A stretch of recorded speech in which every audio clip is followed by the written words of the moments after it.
Betty Crocker is one of the most influential bakers of the last 100 years. The thing is, she never existed. But that never stopped her from making some excellent recipes like this one from 1950 for pineapple upside-down cake. So thank you to Squarespace for sponsoring this video as I asked the question, who was Betty Crocker? Or, who were Betty Crocker? This time on Tasting History.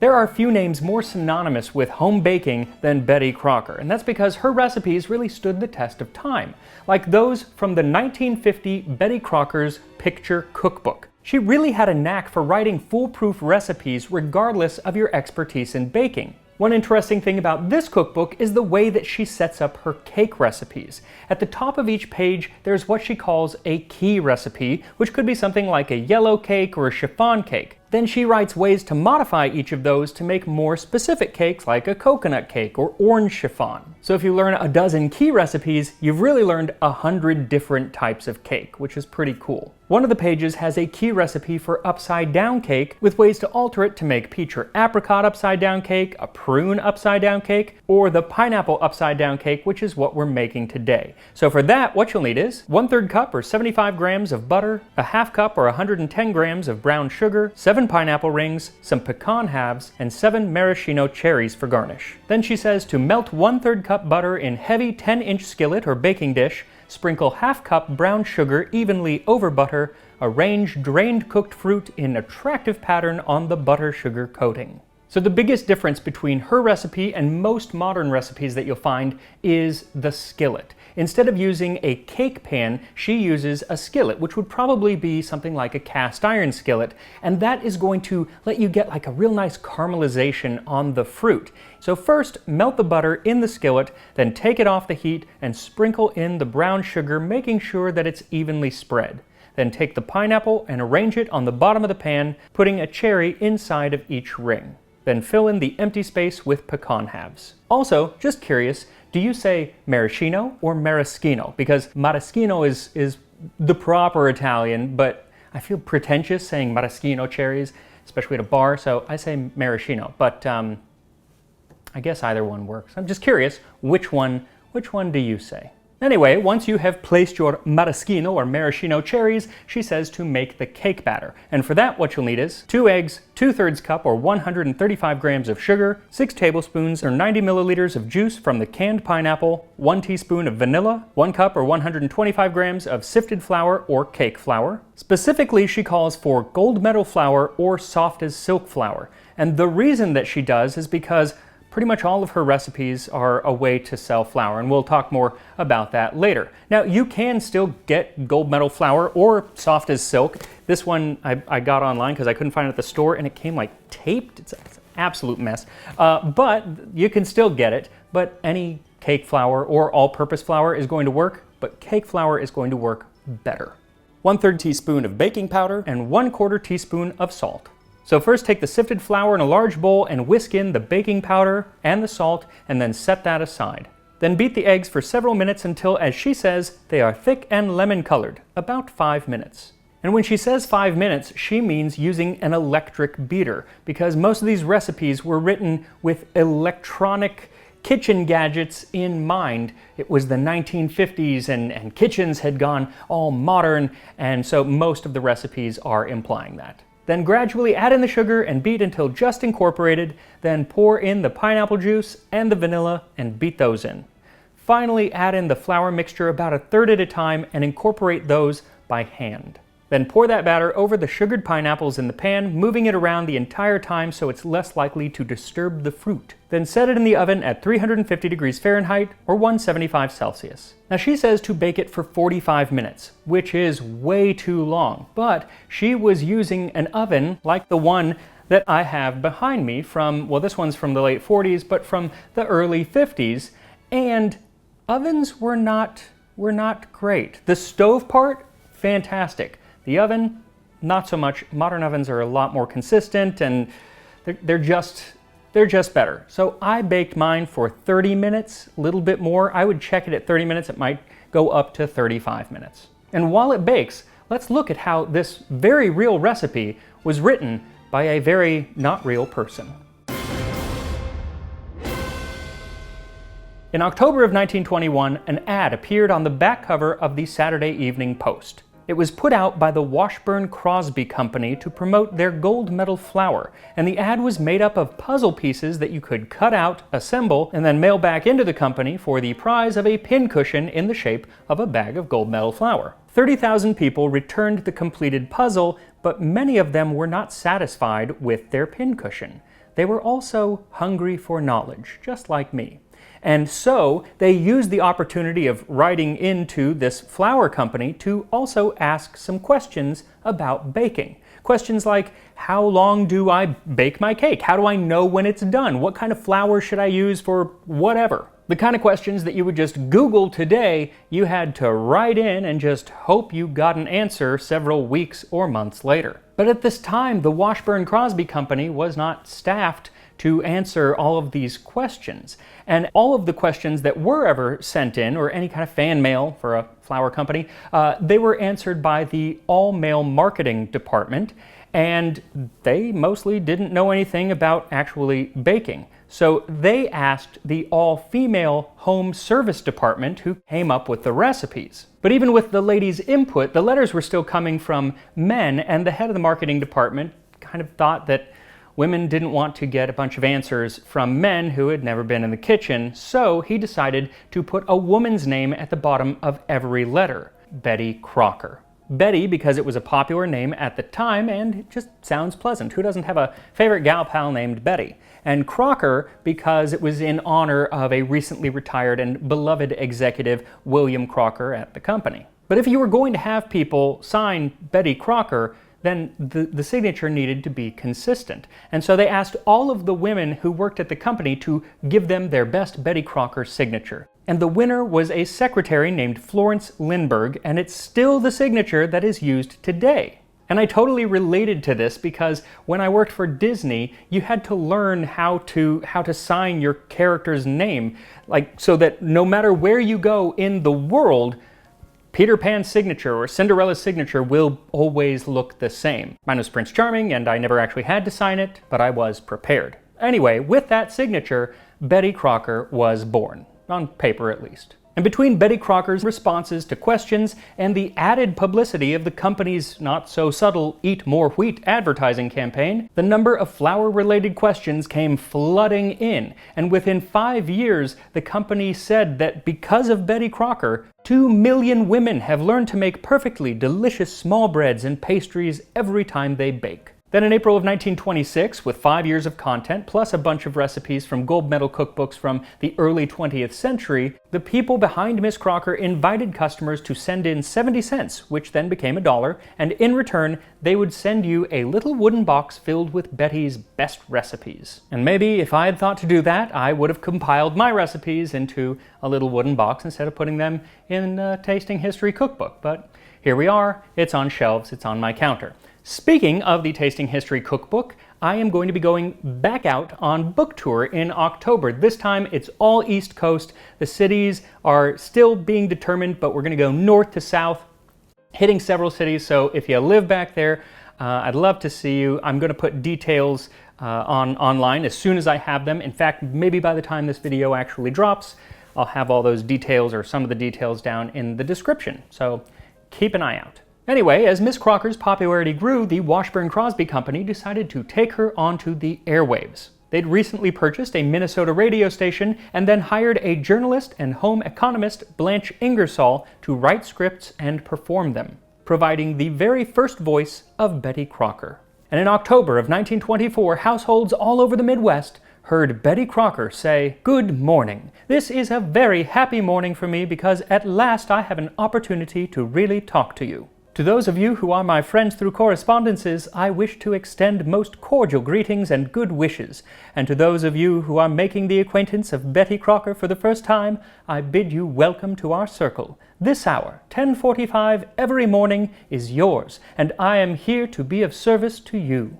And she was. Within 3 years, 12 different radio stations nationwide were broadcasting Betty Crocker. But as they didn't record radio at the time, the scripts were being read by 12 different voices of Betty Crocker. And in addition to recipes and cooking tips, she also got into just general household management, how best to do grocery shopping, how best to get a stain out of a tablecloth or something, and even how best to keep your man docile. If you load a man's stomach with soggy boiled cabbage, greasy fried potatoes, can you wonder that he wants to start a fight or go out and commit a crime? We should be grateful that he does nothing worse than display a lot of temper.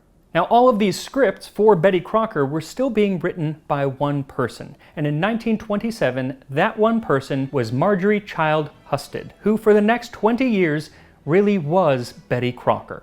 Not only did she provide the voice, both on paper and literally for several years, but she also crafted Betty Crocker's personality and made her have a relationship with her audience. Homemakers all over the country felt like they had a friend now when they listened to Husted's writing, to Betty Crocker on the radio. And by the 1940s, Betty Crocker was recognized in 90% of households, making her the second most recognizable woman in the country, right behind Eleanor Roosevelt. And Eleanor Roosevelt had the benefit of being a real person, where Betty was not.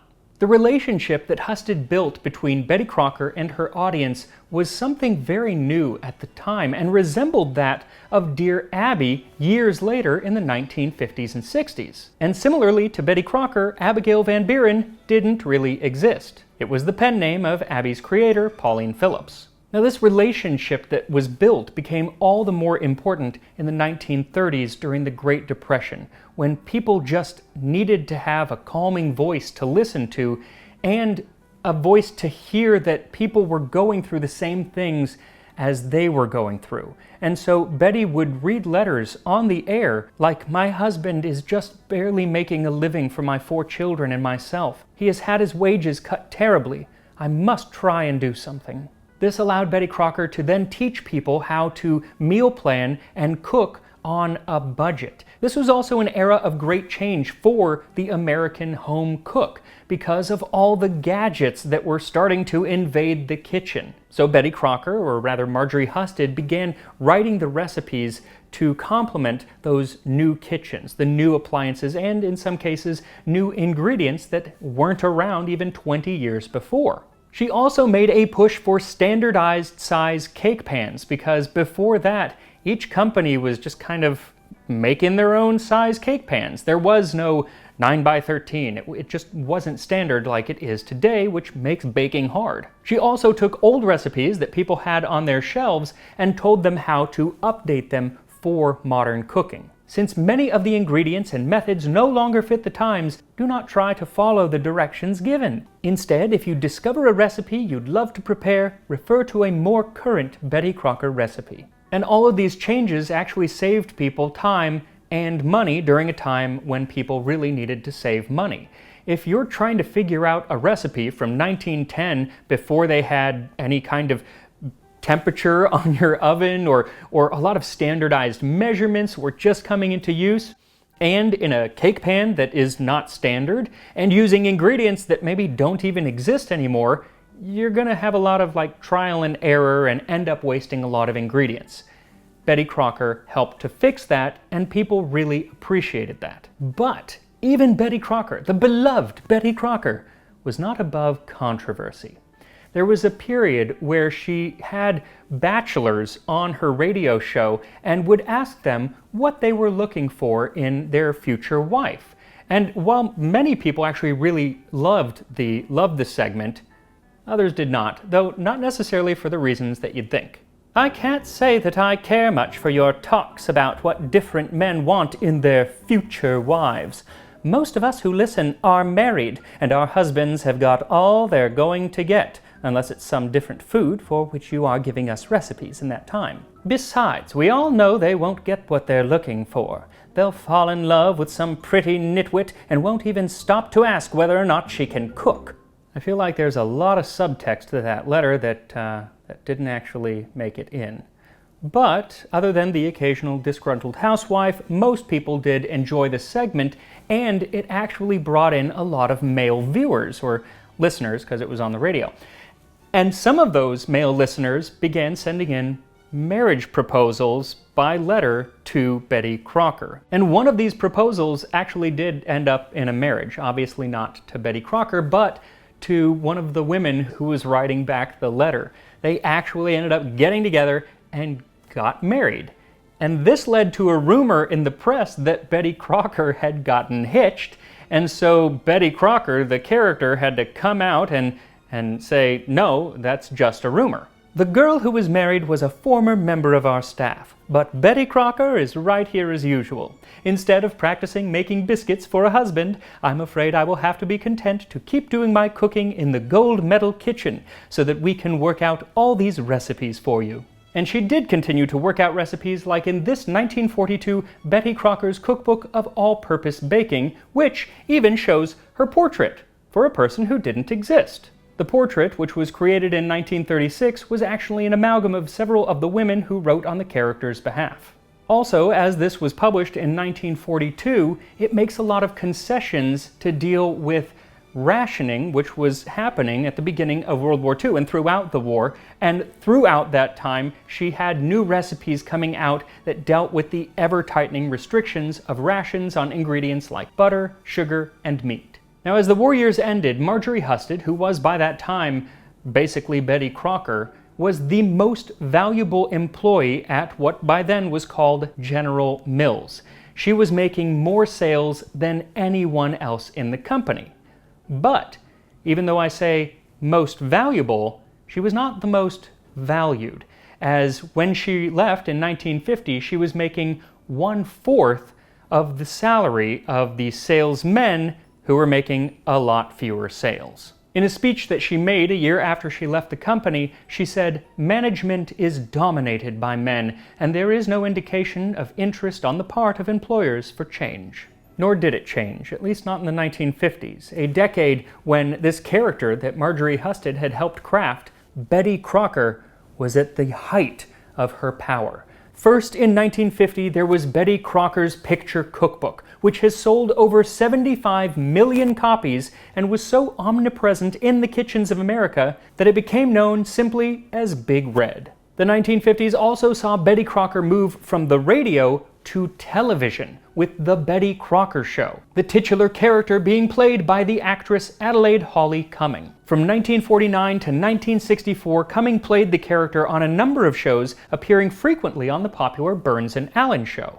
Betty Crocker showed me how to make it with a wonderful marble cake mix. And cake mix probably was the biggest thing to come from Betty Crocker. Rather than taking all afternoon to bake a cake, her line of cake mixes allowed you to just add an egg and some water or milk, and voila, you had yourself a cake. In fact, many of the Betty Crocker recipes after the early 50s for pineapple upside down cake don't even have you make the cake, they just tell you to go get a box of cake mix. Between the cookbook, the TV shows, and the cake mix, Betty Crocker became not only a friend of American housewives all over, but also one of the most influential bakers of the 20th century. Heck, she even invented chiffon cake, which they touted as being the cake discovery of the century, and the first new cake in 100 years. Of course, it was actually invented by a man named Harry Baker because, Betty Crocker is not real. But that doesn't mean that her legacy is not real.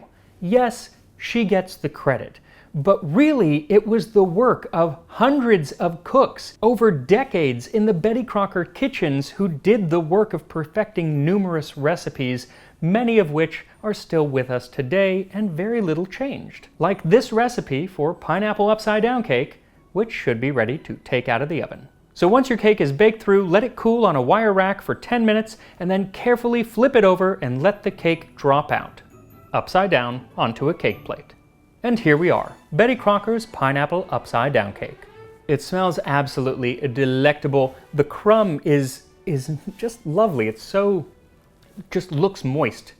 Hate that word, but works with cake. It sounds moist too. Here we go.